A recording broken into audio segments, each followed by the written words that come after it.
G'day and welcome to Mark and Sam After Work. Today, right now, we're doing a video to attach to another video about making a rifle shoot nice and straight. So making its recoil action behave correctly to get more accurate hits on target. What this bit's about is the bipods and a bipod, and part of the process of how I use a bipod and what my theory goes with using a bipod correctly and using a bipod to of the right style to help with, in our case, ELR shooting, but actually all precision shooting. What I use largely, and this is one of the bipods I probably started with in pushing the boundaries and part of where I learned my process and making sense of everything. This is just a factory TRG bipod on the factory TRG rifle. The only modification I've made is a lock point to make sure that it sits up by itself. It's rigid and a valuable feature on all rifles, being able to lock them up in some form or other so you can set your cant to a certain point. And then be able to loosen it up to adjust your cant and all that sort of stuff. But that's the only modification done to it. Now the main feature of a bipod, from planting it, making sure it's got traction, to making sure you can preload it, is an important part of how I shoot. And I'll go through, there's other ways to do this and other things, and free-form shooting or shooting with no preload and that sort of stuff, the likes of F-class bipods on skids and things like that. So I have a very set process for what I'm doing and how I do things and what I've learned from, and it's a different process to the likes of some of that sort of stuff, and I'll go through and try and explain a little bit of that. First and foremost, with a bipod, I suppose how I use a bipod is I want to make sure I've got traction on the feet. I don't want it just sitting there. I want traction to be able to preload a little bit. And I do preload the bipod for a couple of reasons.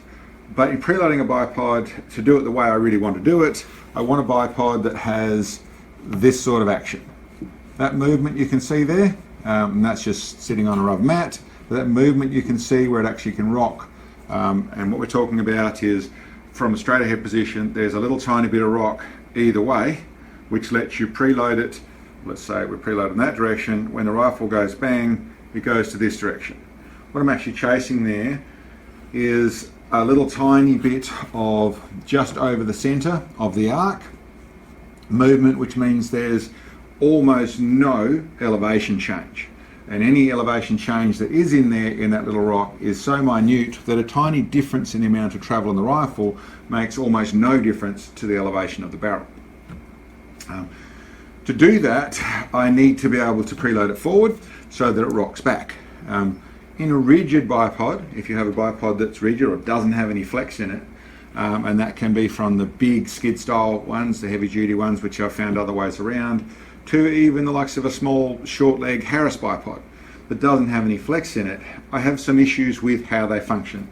And I really want to be able to make sure that they get forward of that center line, so when they come back, I don't want it to be from the center line back, because as you can see, if they are straight up and down and they just go back, you've got more of a downward travel, you've got more of an arc going on there than if you are rocking over that center line in either direction. So I want that rock, I want some flexibility in the legs, but I want it to be otherwise strong and to make it consistent. I want it to lock up, but I'll go through and show you that. This is one. I'll now put some other bipods in place so you can see this type of bipods and what I'm doing with them. Anyway, this is one. There's another nice little bit of play there, just on a little light 22, but the Atlas bipod, nice little bit of play in it.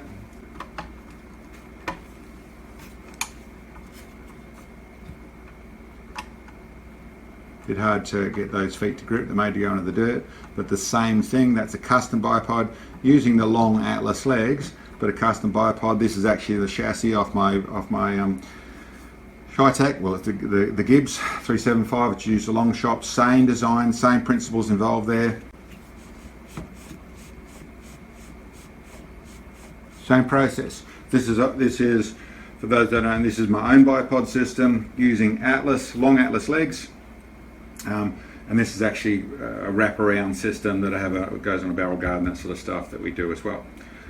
I'll stop at changing things over and before we go to other ones to go through and explain part of the process here.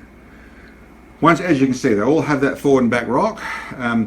If you look closely, you'll realise that the longer the leg, and obviously when it comes to an arc, when you've got this amount of movement, if you've got a very small arc, then that amount of movement is a lot of elevation change. If you've got a very long leg, then that amount of movement is no elevation change. So in the common sense of that means that the longer the leg, the less the arc. So a long leg's a good idea. But obviously you don't want the rifle too high. You want to be able to get the rifle down low. One of the features I like about them, and you'll see most of the bipod, there's obviously just the standard little atlas I showed you there, which is normal underneath the rifle. But most of my precision rifles will find I've got the legs coming from a taller place. Now it gives me a couple of features. In this sort of bipod, it tucks away very nicely, so it can disappear to where it goes in the bag, or when you want to shoot off a barricade or whatever type thing, you've got nice clearance on that sort of form. So that's good. The real feature of this is twofold. One is exactly that. The longer leg, the less movement you're going to have in the way of elevation change for the amount of rock you've got. The other feature is coming from a high place, gives you a nice low centre of gravity for your rifle, so it tends to hang from underneath. This system, having the full wraparound, gives you nice traction on that, so it can turn easily, but they sit quite still. You can action and it doesn't move or anything, so that's how it does its lock up, and like an important feature on some form or other to make sure that it doesn't, you're not adjusting for cant all the time or holding for cant. But the big advantage we're actually getting out of running the legs so high is a longer leg all the time, even when it's down low, a longer leg in the system. So that's the feature that I find a very valuable thing in being able to give that travel forward and back. The other feature which I should explain in a part of how the logic that I see and view and use a bipod is, like I said, I want to be able to preload. Now there's a logic of getting it forward so they rock back side of things. The other logic is, and the main logic is that in preloading I'm grounding everything a little bit better. I'm digging in. I'm also attaching some weight, with some consistency.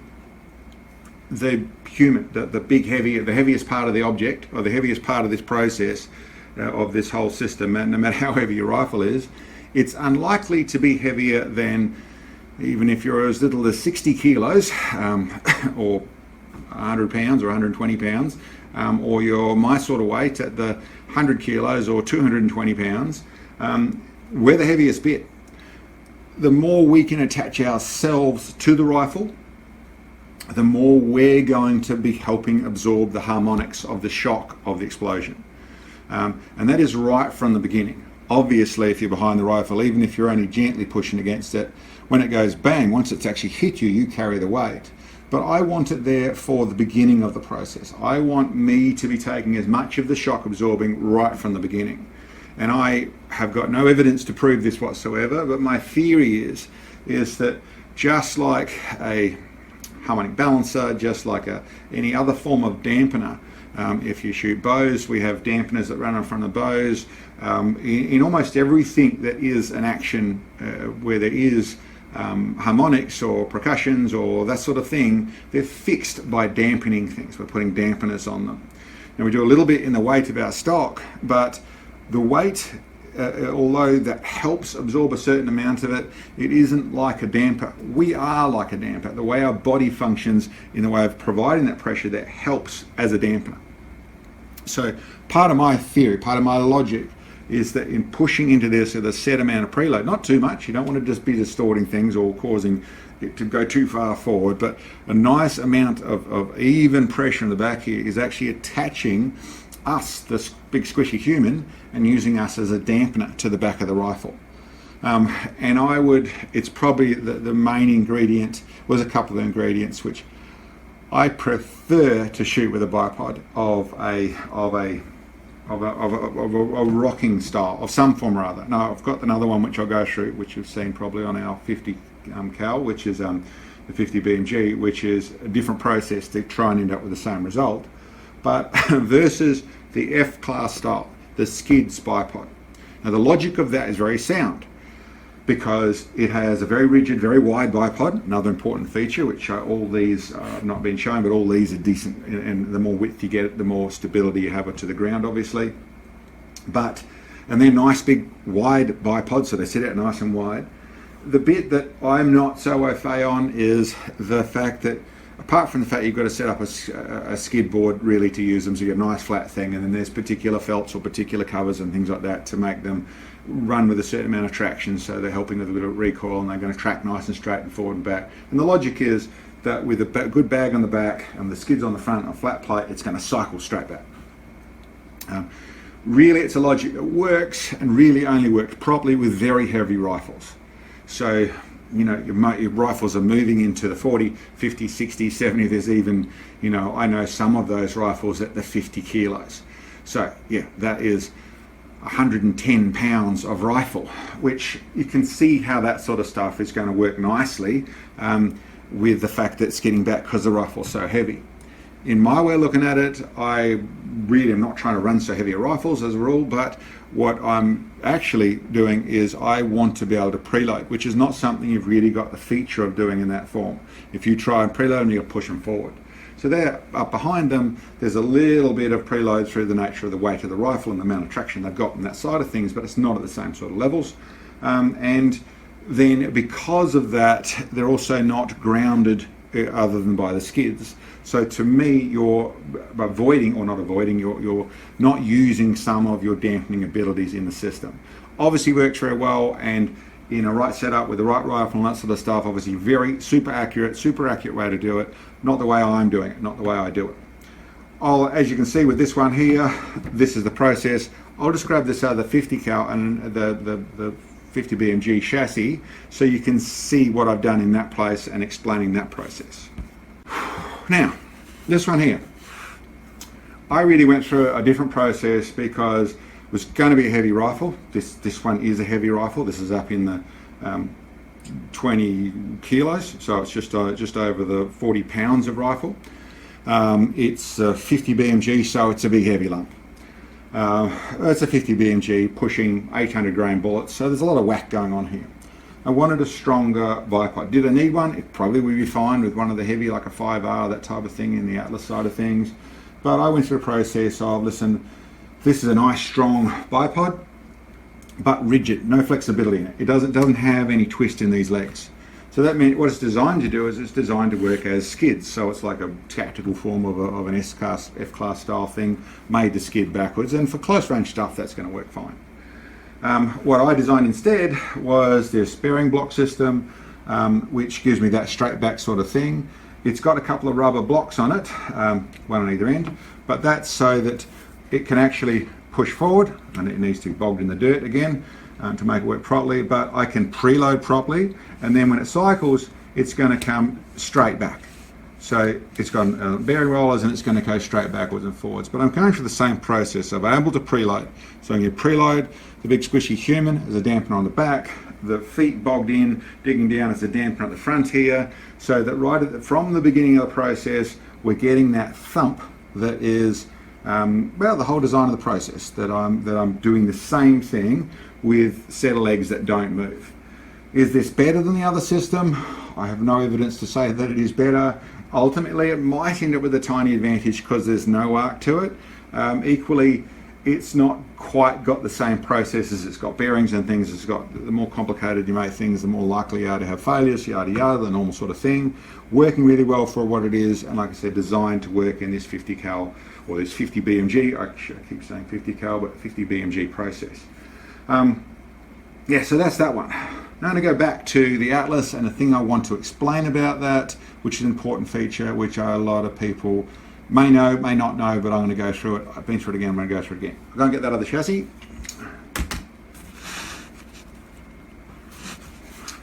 Okay, got this little one here again. Now I'll explain it first off. It's just a 22 long rifle. It's got a big scope on it because we've been just a cheap big scope that we've been using for plinking for our little target system and doing thousands of rounds on that. Makes it easier to be able to zero in at shooting 1/4 inch targets at 50 yards. But that's a simple rifle. We don't shoot it. It's not got a bag ride or anything. We don't shoot off a bag with this one. We just shoulder shoot it. It's really a little hunting rig otherwise, but for pest control. But for the purpose of today, I wanted to show it because we do use it with this. And yes, even with a 22, we preload and find slightly better groups with the right amount of preload in the bipod. Same little bit of rock in it, works really nicely. Yeah, anyway, the bit I want to talk about this. This is an Atlas bipod, great bipod, really well. Very flexible with lots of different positions you can use them in that side of it. And that's actually what I want to discuss. They're designed to shoot like this, but as people that know that they also have as a few other bipods nowadays have as well, have a position like that there, where you can actually go at 45 degrees. Now, I see people shooting with this, and there is a place to use it, and in my opinion, there's a place not to use it. I'm in closer ranges, and I couldn't tell you how far, but probably in the 300, 400, even 600 yards with the right sort of setup, you're not going to find any major issues because, well, what you're actually going to do is you are going to find slight elevation changes. And that's for exactly the process that we're discussing. As you know, as I've just been through, when it's sitting up the top here and you've got this forward and back action, you've got a very straight process. A bit hard to do by my hand here. We're just holding my hand at the back here. But you've got a straight, when it goes from forward preloaded to bang, it allows you to shoot straight back. And that's because we're on the top of the arc. Once we come down to our 45 degrees, in whatever direction you want to go in 45 degrees, what you've actually got there is, you'll notice, I'll see if I can make it actually happen, when we go forward and back, very easy to see. The muzzle drops for an obvious, simple, logical reason. The arc now is traveling up and down here. So we've got preloaded forward up, fired, shot down, and what you will find, if you test, you will find a lower point of impact because your rifles the barrel's coming down as it comes back on recoil. And that's something that starts to affect precision-wise. Now, as I've always said about all this sort of stuff, if you are completely consistent and always do it, the only point of impact change you're going to find is your first shot. You adjust for your first shot, and then you're on there doing all the same. The problem with that, first of all, is your first shot. Your cold bore, or your first shot at that target, you move from here, you fold it down, you go over here, you're actually going to be shooting lower because of that. The next important thing is that in the way of your grouping, when you're shooting like this, you're going to tend to find vertical stringing is probably what you're going to find, because unless you're completely consistent, it's going to drop down different amounts depending on what your preload is. And that also goes for, I've seen people talk about and talk about this sort of thing, when you got one forward and one back, as to where you're trying to get on that sort of thing. Once again, close ranges, that's sort of going to do it. The truth of it is, if you look at that, what's actually happening when it goes through that process is it's actually moving from side to side. A bit hard for you to see. If I do like this, no bullets in here, you're not in danger. When I push it backwards and forwards, you can see exactly what's happening with that. It's moving from side to side. So my way of looking at it is that position there, that's not a position. If I'm showing a gun off and put it on the bench, all that side of things, I get it. For closer range shooting, and not after extreme precision, shooting steel, 300 yards, 200 yards, that's the stuff. For understanding, allowing for it, I get it. All those things have come back into play, and I understand the feature of it, and it is a valid feature that certainly can be used. But keep in mind, for real precision, for extreme precision, and certainly for your ELR stuff, but even for real precision shooting, for grouping, for shooting at the bench and trying to get your best group, this shooting on this angle is very likely to create vertical stringing, is the most likely thing, but basically a little bit of inaccuracy because of that movement. That is the nature of going forward and backwards in that position. Still, I think they're a great bipod. I think the option's a nice option there, but understanding is what I'm suggesting.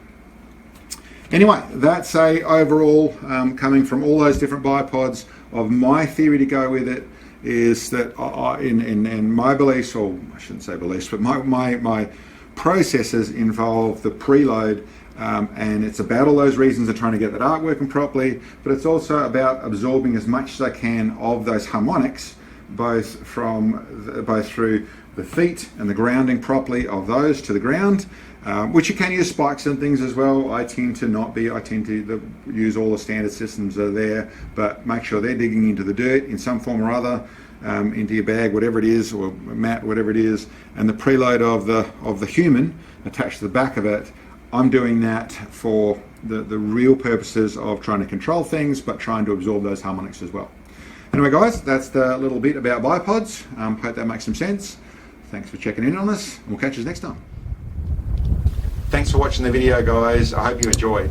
Down below here we've got a link to our web store where we have some of the specialised long-range shooting products that we actually produce. Check them out.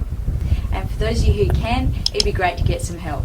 In our store we have support bits, and when you purchase those, the money goes direct to our channel and helps us bring these videos to you. Thanks guys. See you next time.